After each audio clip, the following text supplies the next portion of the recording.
एक little soap की कीमत तुम क्या जानो दर्शक बाबू। कीमत जाननी है तो दीपिका पादुकोण से पूछो, जिन्हें इस सोप एड से पहचान मिली। जी सही सुना आपने, दीपिका पादुकोण की पहचान लिटिल एड से बनी थी। नमस्कार, मैं निशा मिश्रा और आप देख रहे हैं बॉलीवुड, जहां हम आपको बताएंगे फिल्मी जगत के सितारों से जुड़ी तमाम बड़ी बातें। तो जैसा कि हम बात कर रहे थे दीपिका पादुकोण से जुड़े लिटिल सोप एड की, तो ये एड 2004 में आया था, जिसने 18 साल की दीपिका को एक नया मुकाम दिलाने का काम किया था। इस सोप एड के बाद दीपिका को कई ब्रांड्स एड के ऑफर आने शुरू हो गए थे। तो आज इस वीडियो में हम जानेंगे दीपिका के सोप एड से लेकर बॉलीवुड के अब तक के सफर के बारे में। तो डेनमार्क के कोपेनहेगन में 5 जनवरी 1986 को जन्मी famous Indian badminton player Prakash Padukone की बेटी दीपिका काफ़ी इंट्रोवर्ट थी। उन्हें ज़्यादा दोस्त बनाना पसंद नहीं था। किसी से अपनी बातें कहने में उन्हें काफ़ी झिझक होती थी, जिस वजह से उनके फ्रेंड लिस्ट बचपन से ही काफ़ी लिमिटेड रही। दीपिका जब महज 1 साल की थी तब उनकी फैमिली डेनमार्क से इंडिया में शिफ्ट हो गई। दीपिका की मॉम उज्ज्वला एक ट्रैवलर एजेंट हैं और दीपिका की फैमिली में उनकी एक छोटी बहन भी है जिनका नाम अनीशा है। गौर करने वाली बात है कि दीपिका की फैमिली मेंबर्स के नाम लाइट यानी कि रोशनी को रिप्रेजेंट करते हैं। खैर, आपको दीपिका की एक और बात जानकर शायद हैरानी हो कि जो दीपिका आज लाखों लोगों की ड्रीम गर्ल बनी हुई हैं, उन्हें भी बचपन में एक हॉलीवुड एक्टर से इस कदर प्यार हो गया था कि वो रोजाना सोने से पहले एक्टर की तस्वीर को चूमा करती थी और उस एक्टर का नाम था लियोनार्डो डिकैप्रियो। किस्मत से आज दीपिका खुद एक इंटरनेशनल स्टार हैं। लेकिन आपको बता दें कि दीपिका के पापा यानी प्रकाश पादुकोण हमेशा से चाहते थे कि उनकी बेटी दीपिका उन्हीं की राह पर चलकर बैडमिंटन में अपना करियर बनाए। हालांकि दीपिका को बैडमिंटन में कोई खास दिलचस्पी नहीं थी, लेकिन वो अपने पापा की बात को मना भी नहीं कर पाई। लिहाजा उन्होंने रोज अपने पापा के साथ सुबह 5 बजे की बैडमिंटन प्रैक्टिस शुरू कर दी थी। और फिर भले ही दीपिका ने ये प्रैक्टिस प्रेशर में शुरू की थी, लेकिन उन्होंने अपने पापा के लिए हार्डवर्क किया, जो कि कामयाब भी रहा। दीपिका कई नेशनल चैंपियनशिप का हिस्सा रही। कुछ टाइम के बाद उन्होंने बेसबॉल में भी हाथ आजमाया। अब बेटी ने पापा की बात तो मान ली थी, पर समय के साथ दीपिका की खुद की जो इच्छा थी वो उससे ज़्यादा समय तक अपने मन में दबा नहीं सकी और एक दिन दीपिका ने हिम्मत कर अपने पापा को अपने मन की बात बता दी। खुशकिस्मती से वो मान गए और आखिरकार 10वीं में दीपिका ने बैडमिंटन छोड़कर मॉडलिंग की दुनिया में अपना कदम रखा, जो उनका सपना था। दीपिका कोरियोग्राफर और फैशन स्टाइलिस्ट प्रसाद बिदापा के लिए मॉडलिंग करती थी। स्कूलिंग पूरी होते ही दीपिका ने इंदिरा गांधी नेशनल यूनिवर्सिटी से सोशियोलॉजी की डिग्री लेने के लिए एडमिशन लिया। सब कुछ बहुत स्मूथली चल रहा था, लेकिन फिर दीपिका को अपनी सोच से ज़्यादा मॉडलिंग प्रोजेक्ट मिलने लगे, जिससे पढ़ाई और मॉडलिंग को एक साथ बैलेंस करना उनके लिए काफ़ी मुश्किल हो गया था। जिसके बाद जाहिर तौर पर उन्होंने अपने पैशन को फॉलो किया और पढ़ाई अधूरी छोड़ दी। फिर आया दीपिका की जिंदगी को बदलने वाला मौका। साल 2004 में दीपिका लिटिल सोप के ऐड में नजर आई, जिससे 18 साल की दीपिका को एक नई पहचान मिल गई और उन्हें लगातार कई ब्रांड्स के ऐड में काम मिलने लगा। जल्द ही 19 साल की उम्र में उन्हें किंगफिशर मॉडल अवार्ड पे मॉडल ऑफ द ईयर का अवार्ड मिला। इसके 2 साल बाद दीपिका ने अपने मॉडलिंग मेंटोर वेंडल रॉड्रिक के कहने पर मैट्रिक्स टैलेंट एजेंसी से जुड़ने के लिए बेंगलुरु से मुंबई अपनी आंटी के यहाँ शिफ्ट हो जाती हैं। एजेंसी के जरिए दीपिका को साल 2006 में हिमेश रेशमिया के गाने नाम है तेरा में काम करने का मौका मिला। गाना चार्ट बस्टर रहा और दीपिका को इंडस्ट्री में पहचान मिल गई।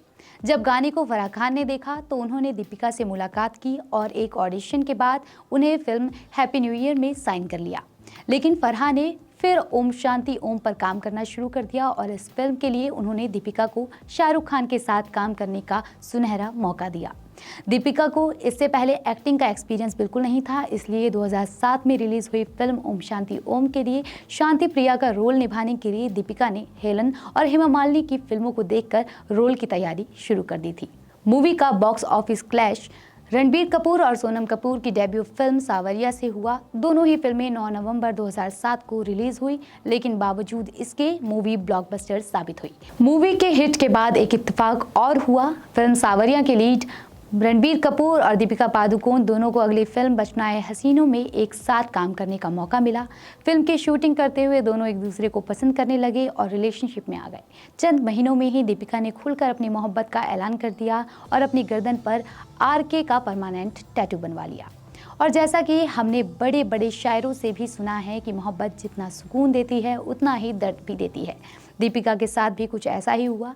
रणबीर के साथ रिलेशन में रहने के बाद दीपिका ने जो परमानेंट टैटू बनवाया था वो उनके रिश्ते की तरह ही बहुत जल्द टेम्पररी हो गया, क्योंकि रणबीर और कैटरीना के लिंकअप की खबरों ने दीपिका का हार्ट ब्रेक कर दिया था। उस बीच भले ही दीपिका का करियर पीक पर था, लेकिन ब्रेकअप के बाद दीपिका डिप्रेशन में थी। न लोगों से मिलती और ना ही घर से निकलती थी, सिर्फ सोती रहती थी। दीपिका के लिए इस दौरान ब्रेकअप से मूव ऑन करना काफ़ी मुश्किल हो गया था। ज़्यादातर अकेले रहते हुए वो कई बार मरने का प्लान बना चुकी थी। ऐसे में जब उनके पेरेंट्स बेंगलुरु से मुंबई आए तो कुछ दिन के लिए उनका अकेलापन थोड़ा कम हो गया, लेकिन जिस दिन वो जाने लगे वो फूट फूट कर रोने लगी। ये देख उनकी मां ने दीपिका से इस बारे में पूछा, लेकिन दीपिका के पास उनके सवालों का कोई जवाब नहीं था, क्योंकि वो खुद नहीं जानती थी कि इसकी वजह क्या है। दीपिका की मॉम ने अंदाज़ा लगा लिया था कि उन्हें फिलहाल डॉक्टर की ज़रूरत है। जल्द ही मां की हेल्प से दीपिका ने डिप्रेशन का सामना करके उसको ओवरकम कर लिया और धमाकेदार कमबैक किया। दीपिका ने अपने कमबैक के साथ anti depression organisation live love life की शुरुआत की, जिससे वो डिप्रेस लोगों की मदद करती हैं। और इतना ही नहीं, सोसाइटी की मेंटल हेल्थ अवेयरनेस लाने के लिए दीपिका को साल 2020 में वर्ल्ड इकोनॉमिक फोरम की तरफ से क्रिस्टल अवार्ड भी मिल चुका है। लेकिन रणवीर संग रिलेशन के अलावा दीपिका अपनी एक्टिंग के साथ साथ अपनी फिल्मों से जुड़ी कंट्रोवर्सी के लिए भी काफ़ी सुर्खियों में रहती हैं, जो सीधे तौर पर दीपिका से बेशक ना जुड़ी हों, लेकिन उनकी स्क्रीन अपीयरेंस से अमूमन जुड़ी ही होती हैं। फिर चाहे वो 2023 की पठान मूवी का गाना बेशरम रंग हो या फिर 2011 की फिल्म दम मारो दम का टाइटल सॉन्ग। लेकिन इन कंट्रोवर्सी से दीपिका की पॉपुलैरिटी में कभी कोई कमी नहीं आई। बात दीपिका की पठान मूवी से जुड़ी कंट्रोवर्सी की कर लेते हैं, जिसमें उनके भगवा रंग की बिकनी पहनने को लेकर काफ़ी विवाद हुआ था, जो कि हिंदू रिलीजन में देवी देवताओं द्वारा पहना जाता है। ऐसे में लोगों ने भगवा रंग को गाने के बोल बेशरम रंग से कनेक्ट करके देखना शुरू किया और मेकर्स पर धार्मिक भावनाओं को आहत करने का आरोप लगाया। मामला इतना बढ़ गया था कि फिल्मों को लेकर बायकॉट ट्रेंड चलाया गया। यूपी और बिहार में कई जगहों पर फिल्म के पोस्टर तक फाड़ दिए गए और नॉर्थ में ही नहीं, साउथ में भी फिल्मों को लेकर काफ़ी विरोध हुआ। इसके अलावा आपको दीपिका की एक और फेमस कंट्रोवर्सी के बारे में भी बता देते हैं, और ये कंट्रोवर्सी भी उनके एक सॉन्ग से जुड़ी है जी। और ये गाना 2011 की फिल्म दम मारो दम का टाइटल सॉन्ग था। इस गाने की एक ही लाइन ने लोगों में इतना बज़ क्रिएट कर दिया था कि ये म्यूजिक हिंदी सिनेमा के हिस्ट्री का सबसे वाइल्ड गाना बन गया था। गाने में दीपिका का सिजलिंग अवतार और गाने की लिरिक्स काफ़ी ज़्यादा चर्चा में रही। वो बात अलग है कि आज भी उस गाने पर लोग वाइब करते अक्सर नजर आते हैं, लेकिन उस समय गाने के चलते ही दीपिका के खिलाफ कोर्ट केस भी हुआ था, जिसके बाद उनकी 2 और फिल्में आरक्षण और देसी बॉयज फ्लॉप हो गई थी। लेकिन दीपिका ने हार नहीं मानी। वो 2012 में आई फिल्म कॉकटेल से जबरदस्त वापसी करती हैं, जिसमें वो वेरोनिका का बोल्ड और चैलेंजिंग रोल निभाती हैं। इसके बाद दीपिका रेस 2, चेन्नई एक्सप्रेस, ये जवानी है दीवानी जैसी हिट मूवीज में बॉलीवुड पर राज करना शुरू कर देती हैं।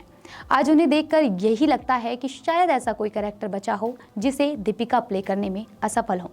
बात करेंगे अब उनके रियल लाइफ हीरो की, जिनके साथ उनकी केमिस्ट्री की शुरुआत होती है 2013 में संजय लीला भंसाली की फिल्म गोलियों की रासलीला रामलीला से।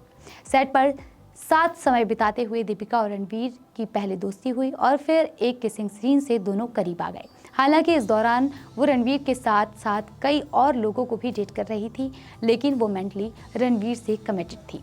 इस बात का खुलासा खुद दीपिका ने कॉफी विद करण के 8वें सीजन में किया था, जिसके बाद लोगों ने उनके कैरेक्टर पर सवाल उठाना शुरू कर दिया था। उन पर काफ़ी मीम भी बनाए गए थे।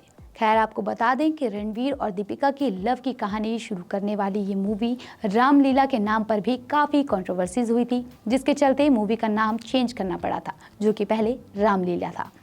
इसके अलावा दीपिका की कंट्रोवर्सीज मूवीज़ की लिस्ट में पद्मावत और छपाक का नाम भी शामिल है। 2018 की फिल्म पद्मावत में भी टाइटल नेम को लेकर ही बखेड़ा खड़ा हुआ था, जिसके बाद इसका नाम भी बदल दिया गया था। इससे पहले इसका नाम पद्मावती था। इसके अलावा मूवी में घूमर सॉन्ग भी दीपिका के कमर का दिखना भी विवादों में रहा था, जिसे बाद एडिट करके छुपा दिया गया था। इसके अलावा 2020 की छपाक की रिलीज से ठीक पहले दीपिका जेएनयू के प्रोटेस्ट का हिस्सा रही थी, जिसके चलते उन पर लेफ्टिस्ट होने के भी आरोप लगाए गए थे। नतीजा ये हुआ कि विवादों के बीच दीपिका का के प्रोडक्शन में बनी पहली फिल्म छपाक बुरी तरह से फ्लॉप हो गई थी। कई उतार चढ़ाव के साथ दीपिका ने इंडस्ट्री में 39 से ज़्यादा फिल्में दी, 52 अवार्ड अपने नाम किए।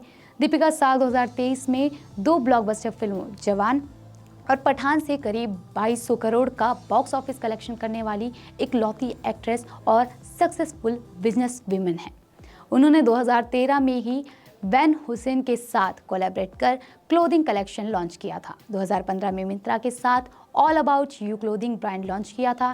केए एंटरप्राइजेस के जरिए इंटरनेशनल फूड सप्लाई में जगह बनाई।